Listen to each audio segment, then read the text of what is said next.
आज की दुनिया में हम लगातार दूसरों की राय, समाज के बनाए नियमों और बाहरी मान्यताओं के अनुसार जीने की कोशिश करते हैं।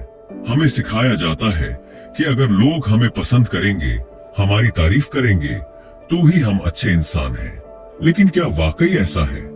क्या किसी और की राय हमारे आत्मसम्मान का पैमाना हो सकती है? नहीं। असल में जब हम खुद को दूसरों की नजरों से देखने लगते हैं, तो हमारी असली पहचान खोने लगती है। हम अपने फैसले, अपनी खुशियां और यहाँ तक कि अपनी जिंदगी भी बाहरी दुनिया के हिसाब से तय करने लगते हैं। लेकिन यह गलत है।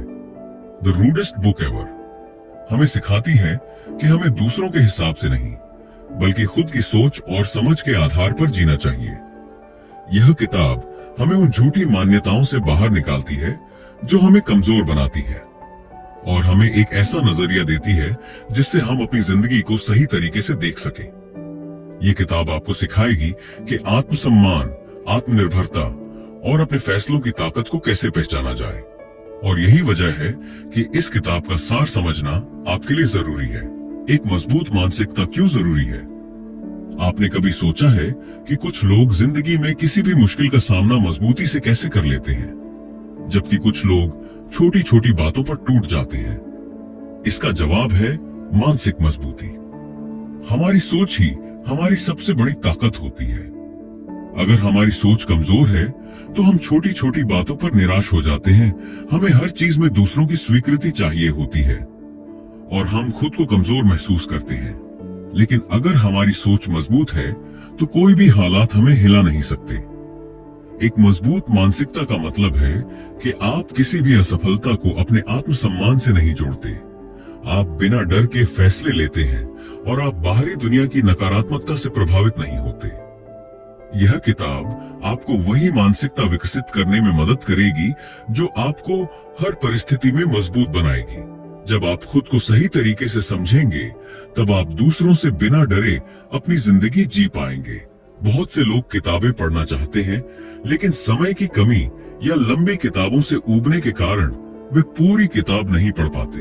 यही कारण है कि हमने द रूडेस्ट बुक एवर का एक आसान और प्रभावी समरी तैयार किया है। ये समरी आपको इस किताब की सबसे जरूरी बातें सरल भाषा में समझाएगा, ताकि आप बिना समय गंवाए उन सीखों को अपनी जिंदगी में लागू कर सके। यह सिर्फ एक किताब का सारांश नहीं है, बल्कि यह आपके सोचने के तरीके को बदलने का एक साधन है। इसे पढ़कर आप अपने अंदर बदलाव महसूस करेंगे, अपनी जिंदगी को एक नए नजरिए से देख पाएंगे और अपने फैसले खुद लेने की हिम्मत जुटा पाएंगे।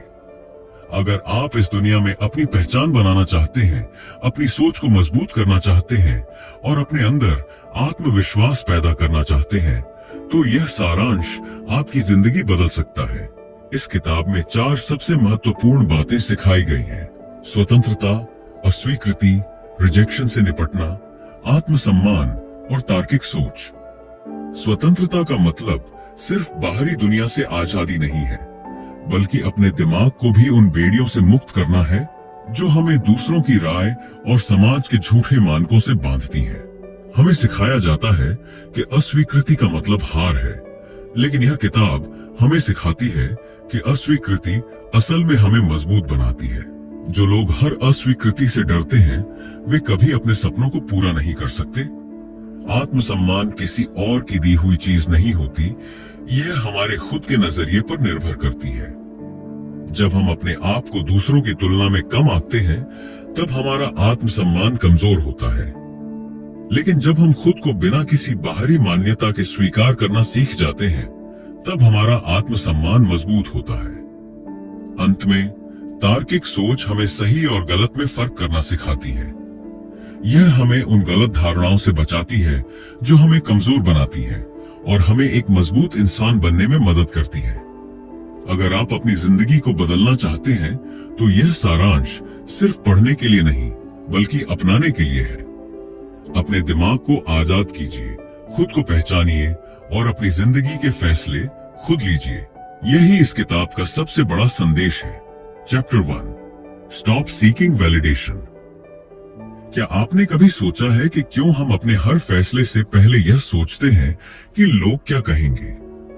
क्यों हमें दूसरों की स्वीकृति, अप्रूवल की इतनी जरूरत महसूस होती है? असल में हमारी परवरिश ही इस तरह होती है कि हमें बचपन से सिखाया जाता है कि अगर लोग हमें पसंद करेंगे, हमारी तारीफ करेंगे, तो हम अच्छे हैं। स्कूल में अच्छे नंबरों के लिए, घर में माता पिता से तारीफ पाने के लिए और समाज में सराहना पाने के लिए हम दूसरों की मान्यता पर निर्भर रहते हैं। लेकिन यह सोच हमें कमजोर बना देती है। जब हम अपनी खुशियों और फैसलों को किसी और की स्वीकृति पर छोड़ देते हैं, तो हम अपनी असली पहचान खो देते हैं। बाहरी मान्यता का यह जाल बेहद खतरनाक होता है, क्योंकि यह हमें कभी भी खुद से संतुष्ट नहीं होने देता। अगर लोग हमें पसंद करते हैं तो हम खुश होते हैं, लेकिन अगर कोई हमें नापसंद करता है तो हम खुद को बेकार समझने लगते हैं। यह जरूरी है कि हम समझें कि लोगों की राय बदलती रहती है और हम किसी भी हाल में सबको खुश नहीं कर सकते। जो लोग हमेशा दूसरों की राय पर जीते हैं, वे अपनी असली क्षमताओं को पहचान ही नहीं पाते। अगर आप अपने जीवन को दूसरों की सोच से मुक्त नहीं करेंगे, तो आप कभी अपने लिए सही निर्णय नहीं ले पाएंगे। दुनिया में हर व्यक्ति का अपना नजरिया होता है। कोई आपको पसंद करेगा, कोई नहीं। लेकिन इसका मतलब यह नहीं कि आपकी काबिलियत, आपकी पहचान या आपका आत्मसम्मान दूसरों की राय से तय होता है। अगर आप अपनी पहचान को दूसरों की पसंद नापसंद से जोड़ेंगे, तो आप हमेशा किसी और के नियंत्रण में रहेंगे। कल्पना कीजिए कि एक कलाकार अपनी कला सिर्फ इस डर से नहीं बनाता कि लोग उसे पसंद नहीं करेंगे, तो क्या वह कभी महान कलाकार बन सकता है? कोई भी सफल व्यक्ति इस बात की परवाह नहीं करता कि लोग उसके बारे में क्या सोचते हैं। वे वही करते हैं जो उन्हें सही लगता है और इसी वजह से वे सफल होते हैं। अगर आप लोगों की राय को अपनी खुशी और आत्मसम्मान का आधार बनाएंगे, तो आप कभी भी संतुष्ट नहीं हो पाएंगे। लोग अपनी सहूलियत के हिसाब से आपको आंकते हैं। कुछ आपको अच्छा कहेंगे, कुछ बुरा, लेकिन इससे आपका वास्तविक व्यक्तित्व नहीं बदलता। इसीलिए आपको यह समझना होगा कि आप जैसे हैं वैसे ही बेहतरीन हैं। दूसरों की राय बस एक ध्वनि की तरह है। अगर आप इसे जरूरत से ज्यादा सुनेंगे, तो यह आपके दिमाग पर हावी हो जाएगी। अब सवाल यह उठता है कि आखिर हम दूसरों की मान्यता पर निर्भर रहना कैसे छोड़ें? इसका जवाब है खुद की स्वीकृति, सेल्फ अप्रूवल। जब आप खुद को पूरी तरह स्वीकार कर लेते हैं, तो आपको दूसरों की राय की परवाह नहीं रहती। खुद को स्वीकार करने का मतलब है अपनी अच्छाइयों और कमजोरियों को पहचानना, बिना किसी शर्म या अपराध बोध के। सेल्फ अप्रूवल और सेल्फ कॉन्फिडेंस बढ़ाने के कुछ तरीके: अपने विचारों को नियंत्रित करें। जब भी आप खुद को किसी और की राय पर निर्भर महसूस करें, तुरंत रुकें और खुद से पूछें, क्या मेरी खुशी और आत्मसम्मान इस बात पर निर्भर होना चाहिए? बार बार खुद को यह सवाल करने से आपकी सोच बदलने लगेगी। खुद की तुलना दूसरों से करना बंद करें। सोशल मीडिया और समाज हमें यह एहसास दिलाते हैं कि हम बाकी लोगों से कमतर हैं, लेकिन यह सच नहीं है।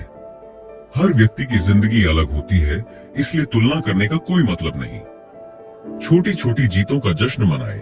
आत्मविश्वास रातों रात नहीं आता। जब आप छोटे छोटे फैसले खुद से लेने लगते हैं और उनमें सफलता मिलती है, तो आपको अपनी काबिलियत पर विश्वास होने लगता है। न कहना सीखें। कई बार हम सिर्फ इसलिए हाँ कह देते हैं क्योंकि हमें डर लगता है कि लोग बुरा मान जाएंगे। लेकिन जब आप अपनी सीमाओं को पहचान कर ना कहना सीखते हैं, तो आप खुद को अधिक स्वतंत्र महसूस करते हैं। अपनी खुद की राय बनाएं। दूसरों की बातों से प्रभावित होने की बजाय खुद सोचें कि आपके लिए क्या सही है। जब आप अपने फैसले खुद लेने लगते हैं, तो आत्मविश्वास अपने आप बढ़ता है। अगर आप जीवन में मानसिक रूप से मजबूत बनना चाहते हैं, तो आपको बाहरी मान्यता की जरूरत को छोड़ना ही होगा। जब आप खुद की स्वीकृति पर ध्यान देंगे, तो आपको बाहरी दुनिया की परवाह करना बंद हो जाएगा। यह जरूरी है कि आप दूसरों की राय को अपनी पहचान का हिस्सा न बनने दें। आत्मसम्मान और आत्मविश्वास तभी आता है जब आप अपने फैसलों को खुद की नजरों में सही साबित करते हैं, न कि दुनिया की राय के आधार पर। तो आज से ही यह तय कर लें कि आप दूसरों की मान्यता पर नहीं, बल्कि अपनी खुद की सोच और निर्णयों पर भरोसा करेंगे। यही सही मायने में एक स्वतंत्र और आत्मनिर्भर इंसान बनने का पहला कदम है। Chapter 2, handling rejection like a pro. अस्वीकृति, रिजेक्शन एक ऐसी सच्चाई है जिससे कोई भी नहीं बच सकता। चाहे करियर हो, रिश्ते हो, दोस्ती हो या कोई और पहलू, हर इंसान को कभी न कभी अस्वीकृति झेलनी ही पड़ती है। लेकिन अधिकतर लोग इसे गलत तरीके से लेते हैं। जैसे ही उन्हें अस्वीकृति मिलती है, वे खुद को कमजोर, बेकार या असफल समझने लगते हैं। वे सोचते हैं कि शायद वे पर्याप्त अच्छे नहीं हैं, इसीलिए उन्हें ठुकरा दिया गया। लेकिन सच ये है कि अस्वीकृति किसी की योग्यता या मूल्य को परिभाषित नहीं करती। सोचिए, अगर दुनिया के सबसे सफल लोगों ने अस्वीकृति को अपनी काबिलियत का पैमाना मान लिया होता, तो क्या वे सफल हो पाते? थॉमस एडिसन को हजारों बार फेल होने के बाद सफलता मिली। J.K. रोलिंग की हैरी पॉटर पांडुलिपि को 12 से ज्यादा प्रकाशकों ने ठुकरा दिया था। माइकल जॉर्डन को उनकी स्कूल बास्केटबॉल टीम से निकाल दिया गया था। अगर वे इन अस्वीकृतियों से टूट जाते, तो क्या वे महानता हासिल कर पाते? बिल्कुल नहीं। उन्होंने अस्वीकृति को सीखने और आगे बढ़ने के लिए इस्तेमाल किया। असल में अस्वीकृति हमें यह समझने का मौका देती है कि हमें कहां सुधार करने की जरूरत है। ये हमें सिखाती है कि जिंदगी में हर चीज हमें हमारी उम्मीदों के अनुसार नहीं मिलेगी, लेकिन इसका मतलब यह नहीं कि हम प्रयास करना छोड़ दें। अधिकतर लोग अस्वीकृति को एक अंतिम निर्णय की तरह देखते हैं, लेकिन असल में यह एक अवसर होता है। अस्वीकृति आपको बेहतर बनने का संकेत देती है। जब आपको अस्वीकृति मिले, तो इसे एक सबक की तरह लें, न कि हार की तरह। कैसे अस्वीकृति को अपनी ताकत बनाएं? भावनात्मक प्रतिक्रिया को नियंत्रित करें। अस्वीकृति के तुरंत बाद भावनात्मक प्रतिक्रिया आना स्वाभाविक है। गुस्सा, दुख, हताशा, यह सब महसूस हो सकता है, लेकिन इसमें ज्यादा वक्त मत बिताइए। इसे व्यक्तिगत आक्रमण की तरह मत लीजिए।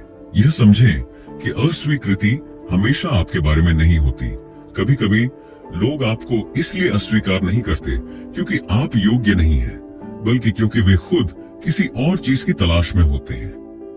हर अस्वीकृति को अपनी नाकामी की तरह देखना गलत होगा। फीडबैक लें और सीखें। अगर आपको किसी इंटरव्यू में अस्वीकृति मिली, तो कारण समझें। अगर किसी रिश्ते में ठुकरा दिए गए, तो देखें कि क्या आप में सुधार की गुंजाइश है। हर अस्वीकृति से कुछ न कुछ सीखें और खुद को पहले से बेहतर बनाएं। सकारात्मक सोच विकसित करें। खुद को यह याद दिलाएं कि अस्वीकृति का मतलब यह नहीं कि आप असफल हैं। यह बस एक संकेत है कि आपको और मेहनत करनी है या सही समय का इंतजार करना है। मजबूत मानसिकता बनाएं। हर सफल व्यक्ति बार बार गिरा है, लेकिन उसने हार नहीं मानी। आप जितनी जल्दी अस्वीकृति को स्वीकार करना और उस पर काबू पाना सीखेंगे, उतनी ही जल्दी आप मानसिक रूप से मजबूत बनेंगे। अस्वीकृति कई लोगों को अंदर से तोड़ देती है। वे सोचते हैं कि वे किसी लायक नहीं हैं और आत्मसंदेह में डूब जाते हैं। लेकिन अगर आप अपने दिमाग को सही दिशा में सेट कर लेंगे, तो आप भावनात्मक रूप से मजबूत बन सकते हैं और अस्वीकृति से डरना बंद कर सकते हैं। कैसे खुद को टूटने से बचाएं? हर अस्वीकृति को व्यक्तिगत मत लें। अगर आपको किसी जॉब, रिश्ते या दोस्ती में अस्वीकृति मिली है, तो इसका मतलब यह नहीं कि आप में कोई कमी है। यह सिर्फ परिस्थितियों या प्राथमिकताओं का अंतर हो सकता है। अपने आत्मसम्मान को बाहरी चीजों से मत जोड़ें। अगर आप अपनी काबिलियत को इस आधार पर तय करेंगे कि लोग आपको स्वीकार करते हैं या नहीं, तो आप हमेशा दुखी रहेंगे। आपका आत्मसम्मान आपकी सोच, मेहनत और व्यक्तित्व पर निर्भर होना चाहिए, न कि किसी की स्वीकृति पर। दूसरों की राय से ज्यादा अपनी राय को महत्व दें। जब आप खुद को बेहतर तरीके से समझने लगते हैं, तो आपको दूसरों की स्वीकृति की जरूरत महसूस नहीं होती। आप अपने फैसलों और काबिलियत पर भरोसा करना सीखते हैं। अगले अवसर की तैयारी करें। अस्वीकृति का सबसे अच्छा जवाब है खुद को और बेहतर बनाना। अगर आपको नौकरी नहीं मिली, तो नई स्किल सीखें। अगर कोई रिश्ता नहीं चला, तो खुद को और बेहतर इंसान बनाएं। जीवन में हमेशा नया अवसर होता है, बस आपको उसके लिए तैयार रहना होगा। अस्वीकृति से डरना छोड़िए और इसे अपने विकास का हिस्सा बनाइए। ये आपकी काबिलियत को कम नहीं करती, बल्कि आपको खुद को सुधारने का मौका देती है। जो लोग अस्वीकृति से सीखते हैं वे ही जिंदगी में आगे बढ़ते हैं। याद रखिए, किसी भी असफलता या अस्वीकृति का मतलब यह नहीं कि आप अयोग्य हैं। इसका मतलब सिर्फ इतना है कि सफलता का सफर अभी बाकी है। इसलिए अगली बार जब आपको अस्वीकृति मिले तो खुद से कहिए, कोई बात नहीं, मैं इससे और बेहतर बनूंगा। Chapter 3, think for yourself. हम एक ऐसी दुनिया में रहते हैं जहां अधिकतर लोग वही करते हैं जो उन्हें बचपन से सिखाया जाता है। समाज हमें एक तयशुदा रास्ते पर चलने के लिए कहता है, अच्छे नंबर लाओ, अच्छी नौकरी पाओ, शादी करो, घर बनाओ और फिर बाकी जिंदगी इसी ढर्रे पर बिता दो। अगर कोई इन नियमों से हटकर कुछ अलग करने की कोशिश करता है तो समाज उसे संदेह की नजर से देखने लगता है। लेकिन क्या यह सच में सही तरीका है जीने का? जब हम बिना सोचे समझे समाज की बनाई हुई राह पर चलते हैं तो हम एक मशीन की तरह बन जाते हैं। हमें लगता है कि हम अपनी जिंदगी के फैसले खुद ले रहे हैं, लेकिन असल में हम वही कर रहे होते हैं जो हमें सिखाया गया है। हम अपने सपनों को छोड़कर दूसरों की अपेक्षाओं के हिसाब से जीने लगते हैं और इसका नतीजा यह होता है कि हमें कभी असली खुशी नहीं मिलती। क्या आपको वाकई वह नौकरी चाहिए जो समाज को पसंद है? क्या शादी करने का दबाव इसलिए महसूस हो रहा है क्योंकि आप सच में तैयार हैं या क्योंकि समाज ने एक उम्र तय कर दी है? क्या आपके विचार आपके खुद के हैं या आपने बस दूसरों की राय को अपना लिया है? अगर हम इन सवालों के जवाब खोजने लगे तो हमें एहसास होगा कि ज्यादातर समय हम दूसरों की सोच के हिसाब से जी रहे होते हैं, अपनी सोच के हिसाब से नहीं। यही कारण है कि बहुत से लोग भीतर से खाली महसूस करते हैं, क्योंकि वे अपनी असली इच्छाओं को दबाकर समाज की मंजूरी के लिए जीवन बिताते हैं। अगर आप सच में खुश रहना चाहते हैं तो आपको अंधे होकर समाज के बनाए नियमों का पालन करना छोड़ना होगा और अपनी सोच खुद विकसित करनी होगी। तार्किक सोच, क्रिटिकल थिंकिंग का मतलब है हर बात को आंख मूंद कर न मानना, बल्कि उसे तर्क और प्रमाण के आधार पर परखना। जब आप किसी भी बात पर खुद से सोचने लगते हैं तो आप भावनाओं में बहकर गलत फैसले नहीं लेते और समाज की मूर्खतापूर्ण धारणाओं में फंसने से बच जाते हैं। लेकिन यह आदत अचानक नहीं आती, इसे विकसित करना पड़ता है। तार्किक सोच विकसित करने के लिए कुछ जरूरी बातें। हर चीज पर सवाल करें। सिर्फ इसलिए कि कुछ परंपराएं पुरानी हैं, इसका मतलब यह नहीं कि वे सही भी हैं। हर नियम, हर मान्यता, हर सामाजिक सोच को चुनौती देना सीखें। खुद से पूछें, क्या यह वास्तव में सही है या बस इसलिए अपनाया जा रहा है क्योंकि सभी इसे मानते हैं? भावनाओं की बजाय तर्क से सोचें। हम में से कई लोग भावनाओं में बहकर फैसले लेते हैं। अगर कोई कहे कि यह परंपरा हमारे पूर्वजों की विरासत है, तो लोग बिना सवाल किए उसे मान लेते हैं। लेकिन क्या यह परंपरा आज भी तार्किक रूप से सही है? क्या यह हमें आगे बढ़ने में मदद कर रही है? अपनी राय खुद बनाएं। दूसरों की बातें सुनना ठीक है, लेकिन अंत में फैसला आपका होना चाहिए। आपको जो सही लगे वही करें, चाहे लोग सहमत हों या नहीं। जानकारी इकट्ठा करें और सोचें। जब भी किसी विषय पर सोचें तो उसके हर पहलू को समझें। किताबें पढ़ें, विशेषज्ञों की राय जानें और फिर खुद तय करें कि आपके लिए सही क्या है। डर को छोड़ दें। बहुत से लोग तार्किक सोच विकसित करना चाहते हैं, लेकिन वे इस डर से नहीं कर पाते कि अगर मैंने समाज के खिलाफ सोचा तो क्या होगा। लेकिन याद रखिए, अगर आप अपनी जिंदगी के मालिक बनना चाहते हैं तो आपको यह डर छोड़ना ही होगा। बचपन से हमें सिखाया जाता है कि बड़ों की बातों पर सवाल नहीं उठाना चाहिए, शिक्षकों से बहस नहीं करनी चाहिए और समाज के नियमों को बिना किसी संदेह के मान लेना चाहिए। लेकिन यही मानसिकता हमें कमजोर बनाती है। जो लोग सवाल नहीं करते वे दूसरों के इशारों पर नाचने लगते हैं। वे कभी यह नहीं समझ पाते कि उन्हें सच में क्या चाहिए, क्योंकि वे कभी खुद से सोचने की जरूरत ही नहीं समझते। आप जितने सफल और आत्मनिर्भर लोगों को देखेंगे, वे सभी चीजों को परखने और उन पर सवाल उठाने में माहिर होते हैं। वे किसी भी बात को सिर्फ इसलिए नहीं मानते क्योंकि ऐसा ही होता आया है। वे हर चीज का विश्लेषण करते हैं, अपनी सोच बनाते हैं और फिर अपने हिसाब से फैसला लेते हैं। हर चीज पर सवाल उठाने के फायदे। आप गलत धारणाओं से बचते हैं। अगर आप हर चीज को तर्क की कसौटी पर कसेंगे तो आप गलत धारणाओं और बेकार की परंपराओं में नहीं फंसेंगे। आपके फैसले बेहतर होंगे जब आप बिना सोचे समझे दूसरों की बात मानने के बजाय खुद सोचेंगे, तो आपके फैसले ज्यादा सही और कारगर होंगे। आपकी आत्मनिर्भरता बढ़ेगी।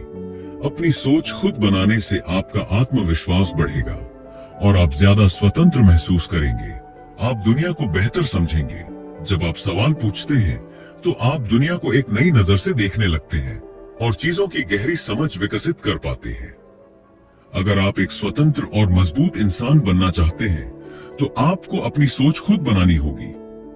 समाज आपको हमेशा अपने हिसाब से ढालने की कोशिश करेगा, लेकिन आपको तय करना होगा कि आप अपने हिसाब से जीना चाहते हैं या किसी और के बनाए नियमों पर। हर चीज पर सवाल करना सीखें, तर्क से सोचें और बिना किसी डर के अपनी राय बनाएं। यही असली आजादी है। अगर आप खुद से नहीं सोचेंगे तो कोई और आपकी सोच तय करेगा और यही सबसे बड़ा नुकसान होगा। चैप्टर 4, स्व मूल्य का नियंत्रण। आज की दुनिया में ज्यादातर लोग अपने आत्म मूल्य सेल्फ वर्थ को सफलता और असफलता के तराजू में तौलते हैं। अगर वे किसी परीक्षा में टॉप कर लें, अच्छी नौकरी पा लें या समाज में पहचान बना लें तो वे खुद को काबिल समझते हैं। लेकिन अगर वे किसी लक्ष्य को हासिल नहीं कर पाते, असफल हो जाते हैं या समाज उनकी उतनी सराहना नहीं करता, तो वे खुद को बेकार समझने लगते हैं। यही सबसे बड़ी गलती होती है। आत्म मूल्य को बाहरी चीजों से जोड़ने का मतलब है कि आप हमेशा एक अस्थिर स्थिति में रहेंगे। जब तक सफलता मिलेगी तब तक आप खुद को काबिल समझेंगे, लेकिन जैसे ही असफलता मिलेगी आपका आत्मसम्मान गिर जाएगा। इसका मतलब है कि आप अपने मूल्य को अपने हाथ में नहीं रखते, बल्कि इसे दुनिया के हाथों में सौंप देते हैं। क्या यह सही तरीका है जीने का? असल में आपकी सफलता या असफलता आपके प्रयासों और परिस्थितियों पर निर्भर करती है, लेकिन आपका आत्म मूल्य इस बात पर निर्भर करता है कि आप खुद को कैसे देखते हैं। आप किसी भी स्थिति में, किसी भी परिस्थिति में एक मूल्यवान इंसान हैं, चाहे लोग आपको सराहें या नकारें। हमारे आत्म मूल्य को सबसे ज्यादा नुकसान तब होता है जब हम खुद से अवास्तविक, अनरियलिस्टिक अपेक्षाएं रखने लगते हैं। हमें लगता है कि हमें हमेशा परफेक्ट रहना चाहिए, हमेशा सफल होना चाहिए और कभी कोई गलती नहीं करनी चाहिए। लेकिन यह सोच ही हमें कमजोर बनाती है। कैसे पहचानें कि आपकी अपेक्षाएं अवास्तविक हैं? मुझे हर हाल में सफल होना चाहिए। जीवन में असफलता आना तय है। अगर आप हर हाल में जीतने की उम्मीद करेंगे तो आप खुद पर जरूरत से ज्यादा दबाव डालेंगे और नाकामी मिलने पर खुद को बेकार समझेंगे। लोगों को मुझे पसंद करना ही चाहिए। हर इंसान को खुश रखना असंभव है। अगर आप सबकी मंजूरी पाने की कोशिश करेंगे तो आप अपनी असली पहचान खो देंगे। अगर मैंने गलती की तो मैं अच्छा इंसान नहीं हूं। गलतियां सीखने का हिस्सा होती है। एक गलती आपकी पूरी पहचान को बर्बाद नहीं कर सकती। मुझे हमेशा खुश रहना चाहिए। जिंदगी में उतार चढ़ाव आते हैं। दुखी होना भी जिंदगी का हिस्सा है। हमेशा खुश रहने की उम्मीद रखना नासमझी है।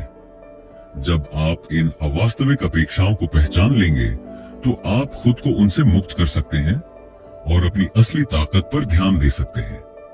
आत्म मूल्य और आत्मविश्वास, कॉन्फिडेंस आपस में जुड़े हुए हैं। जब आप खुद को मूल्यवान मानते हैं तभी आप आत्मविश्वास से भरपूर होते हैं। लेकिन अगर आप हमेशा अपनी काबिलियत पर शक करते रहेंगे तो आपका आत्मविश्वास भी कमजोर होगा। सच्चा आत्मविश्वास बनाने के लिए 5 जरूरी कदम। खुद को स्वीकार करें। आप जैसे हैं वैसे ही खुद को स्वीकार करें।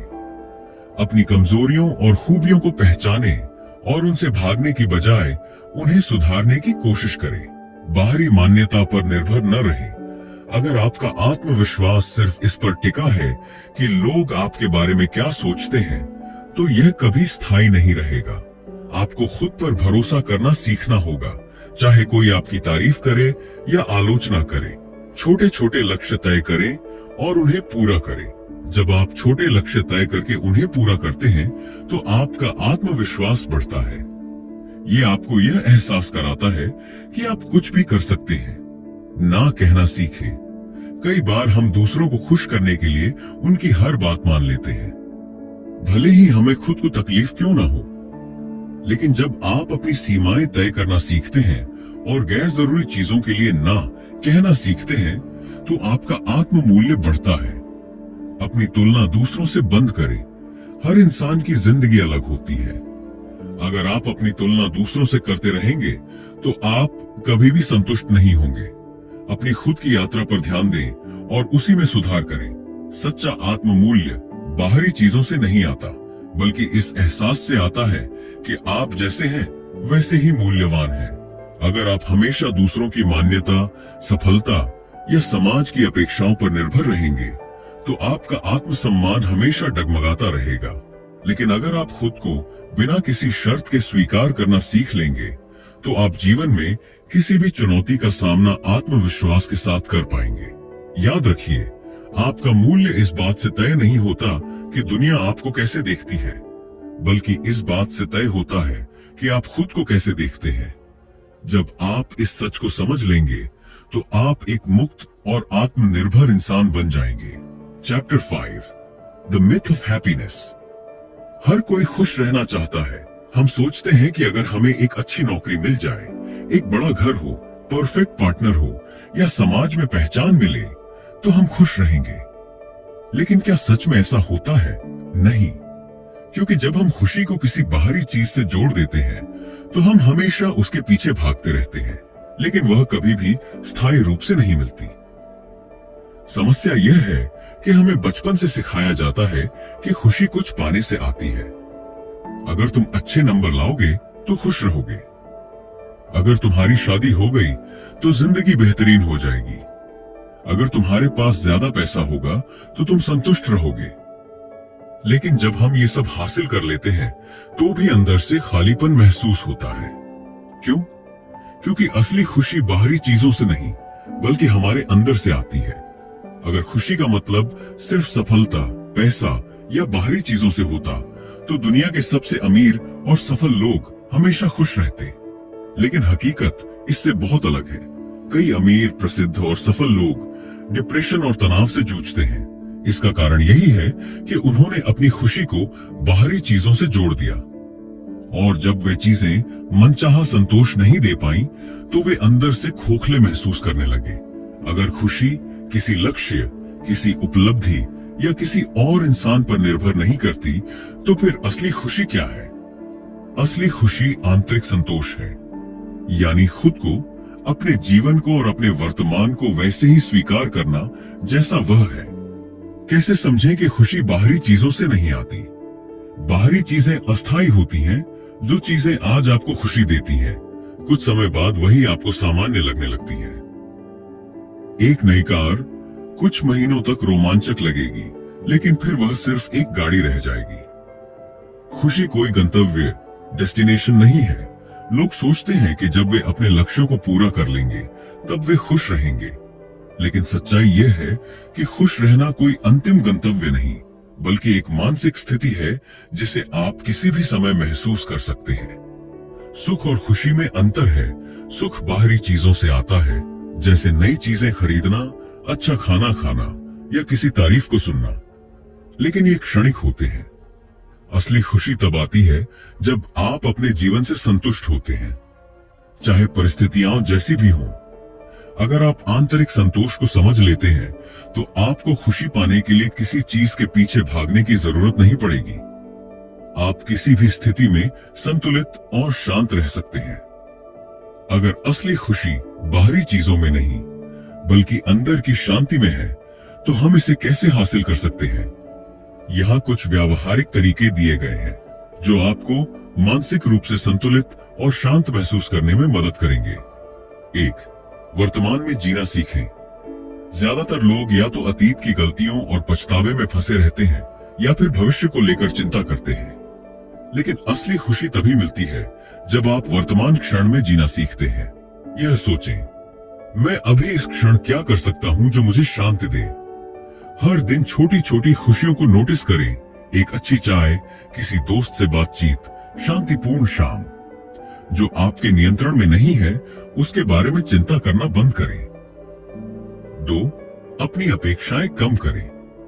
हम जितनी ज्यादा अपेक्षाएं रखते हैं हम उतने ही दुखी होते हैं। हमें लगता है कि लोग हमारे हिसाब से व्यवहार करेंगे, परिस्थितियां हमारे अनुसार होंगी, लेकिन जब ऐसा नहीं होता तो हम निराश हो जाते हैं। लोगों से जरूरत से ज्यादा उम्मीद मत रखें। जिंदगी को जैसा है वैसा स्वीकार करना सीखें। हर चीज को अपने नियंत्रण में रखने की कोशिश छोड़ दें। 3. अपनी खुशी के लिए किसी और पर निर्भर मत रहो। अगर आपकी खुशी इस पर निर्भर है कि कोई और आपको प्यार करे, आपकी तारीफ करे या आपकी परवाह करे, तो आप हमेशा दुखी रहेंगे। खुद को अकेले खुश रहना सिखाएं।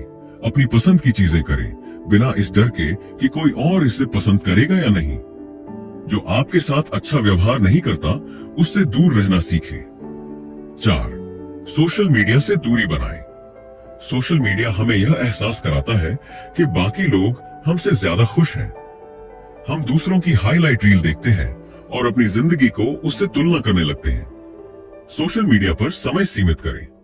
दूसरों की जिंदगी से प्रभावित होने के बजाय अपनी जिंदगी पर ध्यान दें। असली खुशी ऑनलाइन नहीं, असल जीवन में होती है। 5. खुद से समय बिताएं और खुद को जानें। अधिकतर लोग यह तक नहीं जानते कि वे सच में क्या चाहते हैं, क्योंकि वे हमेशा दूसरों की अपेक्षाओं को पूरा करने में लगे रहते हैं।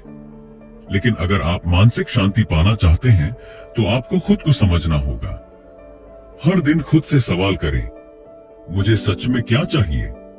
अकेले समय बिताएं, किताबें पढ़ें या ध्यान, मेडिटेशन करें। अपनी जरूरतों और इच्छाओं को पहचानें और उन्हें पूरा करने की दिशा में काम करें। खुशी कोई चीज नहीं है जिसे आप बाहर खोज सकते हैं। यह न तो सफलता में है, न ही दौलत में, न ही किसी रिश्ते में।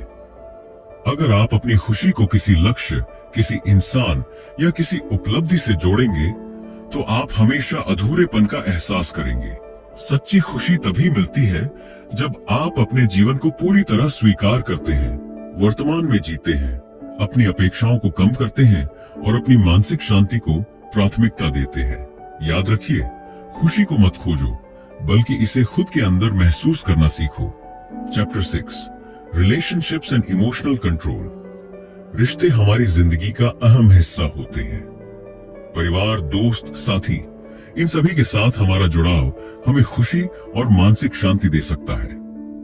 लेकिन जब रिश्ते जहरीले, टॉक्सिक हो जाते हैं तो यही रिश्ते हमारी सबसे बड़ी परेशानी का कारण भी बन सकते हैं। जहरीले रिश्ते वे होते हैं जिनमें एक व्यक्ति आपको बार बार नीचा दिखाता है, आपका आत्मसम्मान गिराता है, आपकी भावनाओं की कदर नहीं करता या आपको अपने हिसाब से चलाने की कोशिश करता है। ऐसे रिश्तों में आप जितना भी प्यार, सम्मान या त्याग करें, आपको बदले में सिर्फ मानसिक तनाव और निराशा ही मिलती है। कैसे पहचानें कि कोई रिश्ता जहरीला है? आप हमेशा खुद को गलत महसूस करते हैं। अगर आप किसी रिश्ते में हमेशा खुद को दोषी या कमजोर महसूस करते हैं तो यह संकेत है कि वहां असमानता है। आपकी भावनाओं की कदर नहीं की जाती। अगर सामने वाला आपकी भावनाओं, इच्छाओं और जरूरतों की परवाह नहीं करता तो वह रिश्ता एक तरफा है। आप हमेशा थका हुआ और नकारात्मक महसूस करते हैं। जहरीले रिश्ते आपके दिमाग को लगातार दबाव में रखते हैं, जिससे आप हमेशा उदास या तनावग्रस्त रहते हैं। दूसरा व्यक्ति हमेशा आपको कंट्रोल करने की कोशिश करता है। जब कोई व्यक्ति आपको हमेशा अपनी मर्जी के हिसाब से चलाने की कोशिश करे तो यह संकेत है कि वह आपको नियंत्रित कर रहा है, न कि प्यार कर रहा है। आप खुद को बदलने की कोशिश करते रहते हैं, सिर्फ उन्हें खुश करने के लिए। अगर आपको हमेशा लगता है कि आपको अपनी असली पहचान छोड़नी होगी ताकि कोई दूसरा इंसान खुश रहे, तो यह रिश्ता आपके लिए सही नहीं है। जहरीले रिश्तों से निपटने के तरीके। स्वयं को दोष देना बंद करें।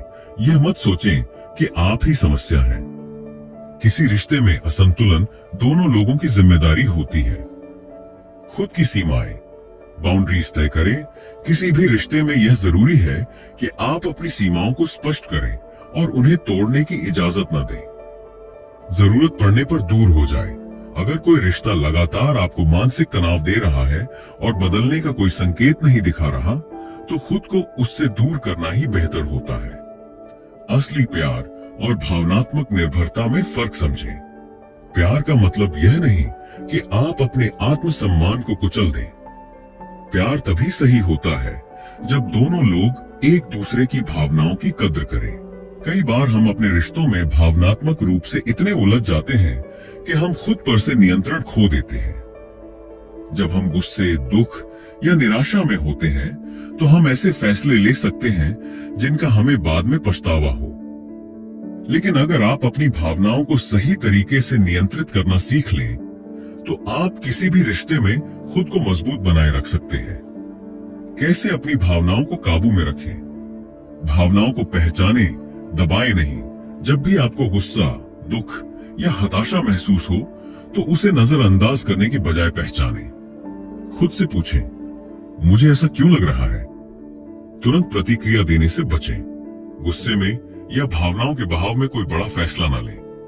पहले खुद को शांत करें और फिर सोच समझकर प्रतिक्रिया दें। गहरी सांस लें और थोड़ा रुकें। जब भी गुस्सा आए, तुरंत जवाब देने की बजाय 5 से 10 सेकंड तक गहरी सांस लें। इससे आपका दिमाग ठंडा होगा और आप बेहतर फैसले ले सकेंगे।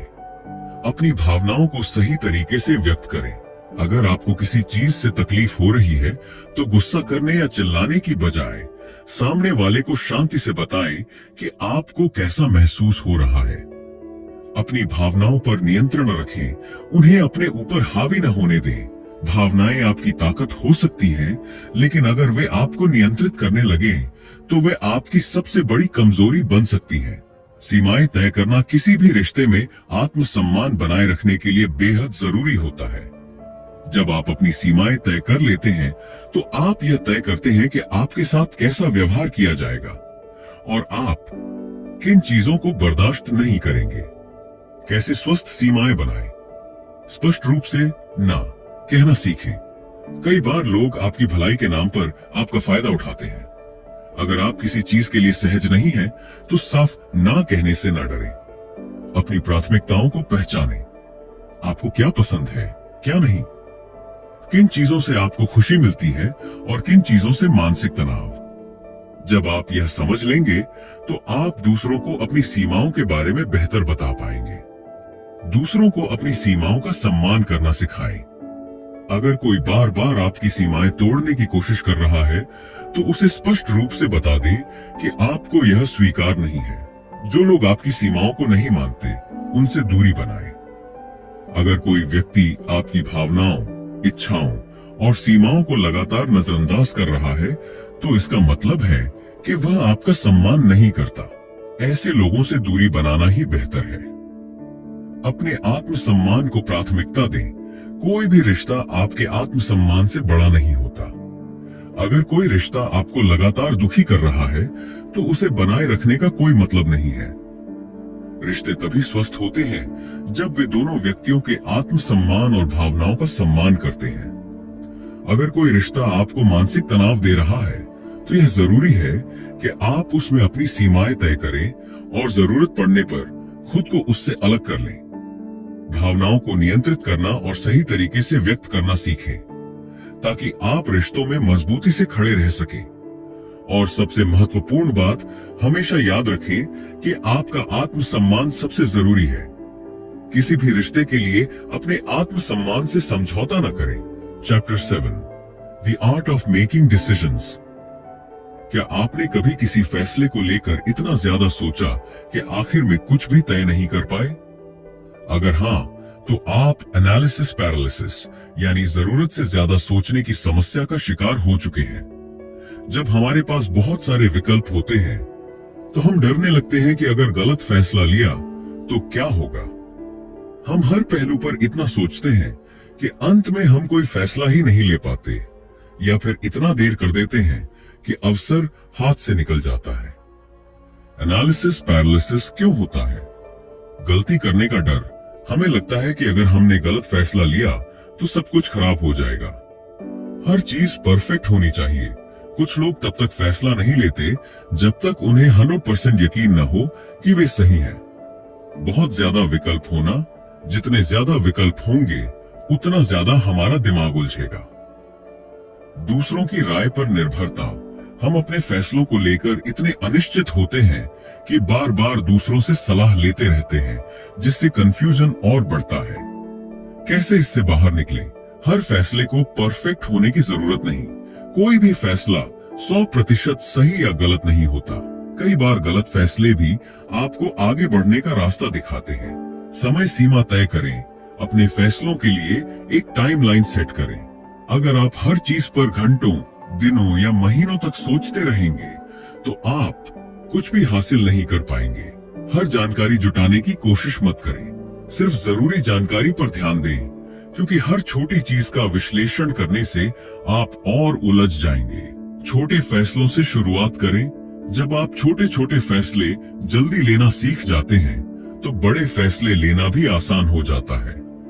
अगर आप हमेशा अपने फैसलों को लेकर संदेह में रहते हैं तो आपको अपने आत्मविश्वास पर काम करने की जरूरत है।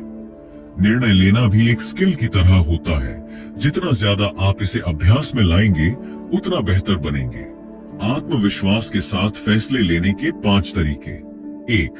अपनी प्राथमिकताएं स्पष्ट करें। जब भी कोई निर्णय लेना हो, सबसे पहले खुद से पूछें, मेरे लिए सबसे जरूरी चीज क्या है? जब आपकी प्राथमिकताएं साफ होंगी तो फैसला लेना आसान हो जाएगा। 2. अधिक सोचने से बचें। हर छोटे फैसले पर घंटों सोचने से बचें। अगर कोई फैसला बहुत जरूरी नहीं है तो उस पर ज्यादा समय बर्बाद न करें। 3. अपनी सहज बुद्धि, गट फीलिंग पर भरोसा करें। कई बार हमारा दिमाग और दिल पहले ही सही जवाब दे चुके होते हैं, लेकिन हम फिर भी संदेह में पड़ जाते हैं। अगर कोई निर्णय बार बार सही लगता है तो उस पर भरोसा करें। 4. गलतियां करने के लिए तैयार रहें। हर इंसान गलतियां करता है और यह बिल्कुल सामान्य है। गलतियों से डरने की बजाय उन्हें सीखने के मौके के रूप में देखें। 5. दूसरों की राय सुने, लेकिन खुद का फैसला लें। सलाह लेना गलत नहीं है, लेकिन आखिर में जो भी निर्णय लें वह आपका खुद का होना चाहिए। गलतियों से सीखें। बिना अपराध बोध, गिल्ट के बहुत से लोग अपनी गलतियों को लेकर पछतावे में जीते हैं। वे खुद को बार बार कोसते हैं कि काश मैंने वह फैसला न लिया होता। अगर मैं कुछ और कर लेता तो जिंदगी बेहतर होती। लेकिन यह सोचने से क्या मिलेगा? अतीत को बदला नहीं जा सकता, लेकिन उससे सीखा जरूर जा सकता है। कैसे गलतियों से सीखें बिना खुद को दोषी महसूस किए? गलतियां जरूरी होती हैं। दुनिया में कोई भी इंसान ऐसा नहीं है जिसने गलतियां न की हो। गलती करना असफलता नहीं है, बल्कि यह सीखने का मौका है। जो हो गया उसे स्वीकार करें। अपने अतीत को बार बार दोहराने से कोई फायदा नहीं। उसे स्वीकार करें और आगे बढ़ें। गलतियों का विश्लेषण करें, लेकिन खुद को मत कोसें। यह जानने की कोशिश करें कि गलती कहां हुई, लेकिन खुद को बेकार या अयोग्य मानने की जरूरत नहीं। गलतियों से सीखकर आगे बढ़ें। जब आप किसी गलती से सबक ले लेते हैं तो उसे दोहराने की संभावना कम हो जाती है। खुद के प्रति दयालु बने। खुद से वही व्यवहार करें जो आप किसी अच्छे दोस्त से करते। अगर कोई दोस्त गलती करे तो क्या आप उसे हमेशा के लिए दोष देंगे? नहीं। तो फिर खुद के साथ ऐसा क्यों करें? निर्णय लेना एक महत्वपूर्ण कला है और इसे सीखना आपकी जिंदगी को आसान बना सकता है। अगर आप बार बार सोच में फंसकर फैसले लेने में देरी करते हैं तो आप कई अच्छे अवसरों को खो सकते हैं। जरूरी यह है कि आप अपने फैसलों पर भरोसा करना सीखें, ज्यादा सोचने की आदत छोड़ें और गलतियों को अपराधबोध की बजाय सीखने का जरिया बनाएं। याद रखिए, कोई भी फैसला सही या गलत नहीं होता। जो भी आप चुनते हैं वही आपके लिए सबसे सही होता है, क्योंकि वह आपको आगे बढ़ने में मदद करता है। Chapter 8, the power of being unapologetic. हमारी परवरिश इस तरह होती है कि हमें सिखाया जाता है कि अच्छे लोग वही होते हैं जो दूसरों को खुश रखते हैं, हर समय विनम्र रहते हैं और किसी को नाराज नहीं करते। लेकिन क्या आपने कभी सोचा है कि यह आदत आपको कितना नुकसान पहुंचा सकती है? अगर आप हर समय अच्छा बनने की कोशिश करेंगे तो लोग आपको हल्के में लेने लगेंगे। वे मान लेंगे कि आप हमेशा उनकी जरूरतों और इच्छाओं को अपने ऊपर प्राथमिकता देंगे। धीरे धीरे आप खुद को ही भूलने लगते हैं। आप अपनी भावनाओं, इच्छाओं और जरूरतों को दबाने लगते हैं, सिर्फ इसलिए कि कोई और आपसे नाराज ना हो। लेकिन यह आदत आपको मानसिक रूप से कमजोर बना देती है। अगर आप हमेशा सबको खुश करने में लगे रहेंगे तो आप कभी अपने हिसाब से जिंदगी नहीं जी पाएंगे। हर समय हाँ कहना, दूसरों की जरूरतों को अपनी प्राथमिकता बनाना और अपने विचारों को छिपाना, ये सभी चीजें आपको अंदर से खोखला बना देती हैं। याद रखिए, अच्छा इंसान होने और हर समय अच्छा दिखने में बहुत फर्क है। आपको अपनी जरूरतों की भी उतनी ही कदर करनी चाहिए जितनी आप दूसरों की करते हैं। अगर आप अपनी जिंदगी खुद नहीं संभालेंगे तो कोई और आपके लिए फैसले लेने लगेगा। खुद के लिए खड़े होना यानी यह तय करना कि आप क्या चाहते हैं, आप क्या सहन करेंगे और क्या नहीं। इसका मतलब यह नहीं कि आप असभ्य या असंवेदनशील हो जाएं, बल्कि इसका मतलब है कि आप अपने आत्मसम्मान की रक्षा करना सीखें। अगर आप खुद के लिए खड़े नहीं होंगे तो क्या होगा? लोग आपको हल्के में लेंगे। जब लोग देखेंगे कि आप अपनी बात पर अडिग नहीं रहते, तो वे आपकी इच्छाओं को नजरअंदाज करना शुरू कर देंगे। आपका आत्मसम्मान गिर जाएगा। अगर आप हर समय दूसरों को खुश करने के लिए अपनी इच्छाओं को कुचलते रहेंगे, तो धीरे धीरे आपका आत्मसम्मान खत्म हो जाएगा। आप मानसिक रूप से थक जाएंगे। लगातार दूसरों को खुश करने की कोशिश करना आपको अंदर से थका देगा और तनाव का कारण बनेगा। आपका जीवन दूसरों के नियंत्रण में चला जाएगा। अगर आप हर समय दूसरों की राय से प्रभावित होते रहेंगे, तो आप अपनी जिंदगी के फैसले खुद नहीं ले पाएंगे। कैसे खुद के लिए खड़े हों? ना कहना सीखें। जब कोई आपसे ऐसा कुछ करने के लिए कहे जिससे आप असहज महसूस करें, तो साफ ना कहने से न डरें। अपनी भावनाओं को व्यक्त करें। अगर कोई आपकी भावनाओं को नजरअंदाज कर रहा है, तो उसे स्पष्ट रूप से बताएं कि आपको कैसा महसूस हो रहा है। अपने आत्मसम्मान को प्राथमिकता दें। आपकी भावनाएं और जरूरतें भी उतनी ही महत्वपूर्ण हैं जितनी दूसरों की। डर को छोड़ दें। कई बार हम सिर्फ इस डर से खुद के लिए खड़े नहीं होते कि लोग हमें पसंद नहीं करेंगे, लेकिन जो लोग आपको सच में पसंद करते हैं, वे आपकी सीमाओं का सम्मान करेंगे। कई लोग सोचते हैं कि अगर वे अपनी बात मजबूती से कहेंगे तो लोग उन्हें घमंडी, एरोगेंट समझेंगे। लेकिन आत्मविश्वास और अहंकार में बड़ा फर्क होता है। असर्टिवनेस यानी आत्मविश्वास के साथ अपनी बात रखना बिना किसी पर हावी होने की कोशिश किए। असर्टिवनेस और एरोगेंस में अंतर। असर्टिवनेस अपनी राय स्पष्ट और सम्मानजनक तरीके से रखना, दूसरों को सुनना और समझना, आत्मसम्मान बनाए रखना, अपनी सीमाएं तय करना। एरोगेंस दूसरों की राय को तुच्छ समझना, सिर्फ अपनी बात को सही मानना, खुद को सबसे ऊपर रखना, दूसरों पर हावी होने की कोशिश करना। असर्टिवनेस को विकसित करने के तरीके। आत्मविश्वास से बात करें। जब भी अपनी राय रखें तो आंखों में आत्मविश्वास हो, आवाज स्थिर हो और शब्द स्पष्ट हो। संयम बनाए रखें। अगर कोई आपसे बहस कर रहा है तो भावनाओं में बहकर गुस्सा करने की बजाय अपनी बात को ठंडे दिमाग से रखें। तथ्यों पर आधारित बात करें। जब आप अपनी राय को तर्क और तथ्यों के साथ रखते हैं तो आपकी बात का प्रभाव बढ़ता है। सीमाएं तय करें। अगर कोई बार बार आपकी सीमाएं लांघ रहा है तो उसे स्पष्ट रूप से बताएं कि यह स्वीकार्य नहीं है। अगर आप हर समय दूसरों को खुश करने में लगे रहेंगे तो आप खुद को खो देंगे। खुद के लिए खड़े होना कोई अपराध नहीं है, बल्कि यह आत्मसम्मान की निशानी है। आपको किसी से माफी मांगने की जरूरत नहीं कि आप अपनी जरूरतों और इच्छाओं को प्राथमिकता दे रहे हैं। हर समय अच्छा बनने की कोशिश करना आपको कमजोर बना सकता है। इसीलिए अपने आत्मसम्मान की रक्षा करें, अपनी सीमाएं तय करें और आत्मविश्वास के साथ अपनी बात रखना सीखें। याद रखिए, आपकी जिंदगी आपकी अपनी है, इसे दूसरों की उम्मीदों के हिसाब से मत जिए। तो दोस्तों, द रूडेस्ट बुक एवर हमें यह सिखाती है कि हमें दूसरों की अप्रूवल की जरूरत नहीं है। हमें खुद को समझने और अपनी सोच को मजबूत बनाने की जरूरत है। ये किताब हमें बताती है कि कैसे हम समाज के फालतू प्रेशर से बचकर अपनी खुद की पहचान बना सकते हैं। एक सेल्फ वैलिडेशन जरूरी है। किसी और की मान्यता पर निर्भर रहना आपको कमजोर बना सकता है। दो लोगों की सोच से ज्यादा अपनी सोच पर ध्यान दें। हर कोई आपको जज करेगा, लेकिन उनकी राय से आप नहीं बदल जाते। 3 रिलेशनशिप्स और रिजेक्शन को सही नजरिए से देखें। रिजेक्शन आपकी पर्सनल ग्रोथ का हिस्सा है, इसे नेगेटिव ना लें। 4 दिमाग को कंडीशनिंग से आजाद करें। समाज की बनावटी सोच को अपनाने की जरूरत नहीं, अपनी खुद की सोच विकसित करें। अगर आप सच में अपनी लाइफ को कंट्रोल में लेना चाहते हैं और इमोशनल स्ट्रेंथ बढ़ाना चाहते हैं, तो द रूडेस्ट बुक एवर को एक बार जरूर पढ़ें। ये किताब आपको सोचने पर मजबूर कर देगी और आपकी लाइफ में पॉजिटिव चेंज लाने में मदद करेगी। अगर आपको ये वीडियो पसंद आया तो इसे लाइक करें, कमेंट करें और हमारे चैनल ऑडियो बुक्स आग को सब्सक्राइब करना ना भूलें। ऐसी ही शानदार बुक समरीज के लिए जुड़े रहें। मिलते हैं अगली वीडियो में।